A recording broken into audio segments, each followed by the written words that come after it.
அன்பான தேவ பிள்ளைகளே, நாம் சென்ற முறை இரட்சிப்பை பற்றி சிறிது சிந்தித்தோம்.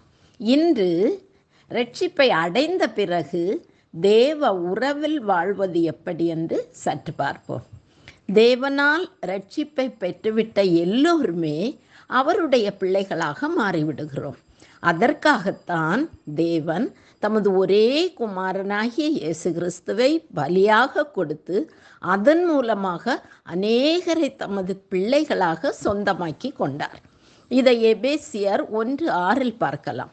தம்முடைய தயவுள்ள சித்தத்தின்படியே நம்மை இயேசு கிறிஸ்து மூலமாய் தமக்கு சுவிகார புத்திரராகும்படி முன்குறித்திருக்கிறார்.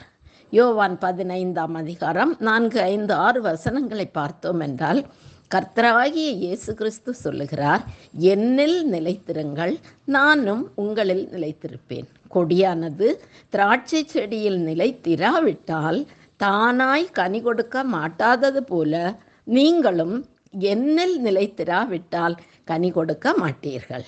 அவர் சொல்கிறார், நானே திராட்சை செடி, நீங்கள் கொடிகள்.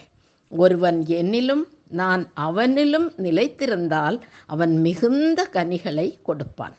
அல்லாமல் உங்களால் ஒன்றும் செய்யக்கூடாது. அவரில் நிலைத்திராதவர் வெளியே எரியுண்ட உலர்ந்த கொடிக்கு சமமானவர்கள்.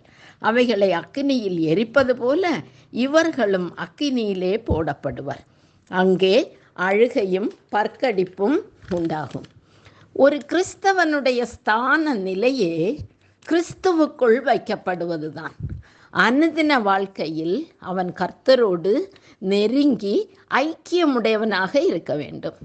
கொடியானது தனக்கு தேவையான ஜீவனையும் ஊட்டச்சத்தையும் திராட்சை செடியிலிருந்தே பெற்றுக்கொள்கிறது.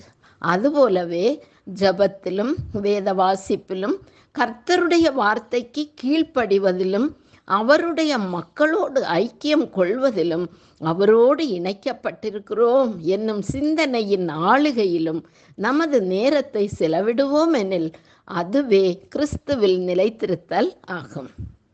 இவ்வாறாக தொடர்ச்சியாக அவரோடுள்ள தொடர்பை கொண்டிருப்போம் எனில் நம்மிடத்தில் அவர் நிலைத்திருப்பதை நாம் உணர்வோம்.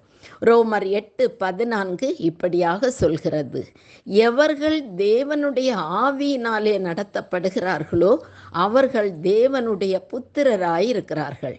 பரிசுத்த ஆவியானவரின் வழி நடத்துதல் யாரிடம் இல்லையோ அவர்கள் தேவனுடைய பிள்ளையாக இருக்கவே முடியாது. தேவ உறவிலும் வாழவே முடியாது. இன்னும் அவர்கள் இரட்சிப்பே அடையவில்லை என்பதுதான் உண்மை. அவர்கள் பாவத்தின் மேல் வெற்றி அடையவில்லை, குணங்களிலும் மாற்றங்கள் ஏற்படுவதில்லை. கிறிஸ்து என்னும் பெயரை வைத்துக்கொண்டு பெயரளவில் வாழ்கிற வாழ்க்கை பெயர் கிறிஸ்தவர்களாகத்தான் இருக்க முடியும். உலகத்துக்குரியவர்கள் எப்போதும் உலகத்துக்குரியவைகளையே பேசுவார்கள், சிந்திப்பார்கள். யோவான் 14:17 உலகம் அந்த சத்திய ஆவியானவரை காணாமலும் அறியாமலும் இருக்கிறபடியால் அவரை பெற்றுக்கொள்ள மாட்டாது.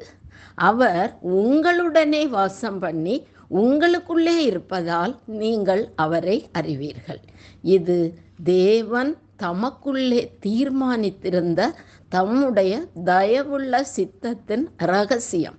எபிரேயர் 1:27 கிறிஸ்துவானவர் மகிமையின் நம்பிக்கையாக உங்களுக்குள் இருப்பதே அந்த இரகசியம் என்று சொல்கிறது. அது மட்டுமா, கர்த்தராகிய இயேசு கிறிஸ்துவை ஏற்றுக்கொண்டு அவரோடு வாழ்கிற அனைவருமே அவருடைய சகோதரர் என்று வேதம் சொல்கிறது. ரோமர் 8:29 தம்முடைய குமாரன் அநேக சகோதரருக்குள்ளே முதற் பேரானவராய் இருக்கும் பொருட்டு தேவன் எவர்களை முன்னறிந்தாரோ அவர்களை தமது குமாரனுடைய சாயலுக்கு ஒப்பாய் இருப்பதற்கு முன்குறித்திருக்கிறார். மத்தேயு 28:10 உயிர்த்தெழுந்த இயேசு ஸ்திரீகளிடம் என் சகோதரர்களை கலிலேயாவுக்கு வர சொல்லுங்கள் என்று சொல்வதையும் பார்க்க முடிகிறது.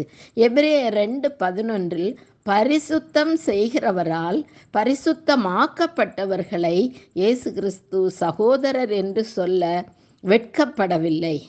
இப்படி தேவனுடைய குடும்ப உறவிலும் இணைத்துள்ளார். எத்தனை மகா பாக்கியத்தை பெற்றுள்ளோம். தேவனோடு வாழும் வாழ்க்கை சில நல்ல காரியங்களை செய்து வாழ்வது அல்ல. மேலே குறிப்பிட்டுள்ள தேவ உறவில் வாழும்போது ஒவ்வொரு நாளும் நாம் பரிசுத்தமாகிக் கொண்டே இருப்போம். நமக்குள் எப்போதும் சந்தோஷம், சமாதானம் இருக்கும். அது தேவன் தரும் சமாதானம். யோவான் 15:27 என்னுடைய சமாதானத்தை உங்களுக்கு கொடுக்கிறேன் என்று சொல்லியிருக்கிறார். விளக்கு தண்டின் மேல் இருக்கும் விளக்கு மற்றவர்களுக்கு பிரகாசத்தை கொடுப்பது போல நீங்கள் பெற்றிருக்கும் சந்தோஷம் மற்றவர்களை பிரகாசிக்க செய்கிறதா? மற்றவர்கள் உங்களால் பிரகாசிக்கப்படும் போது தேவநாமம் மகிமையடையும். நன்றி.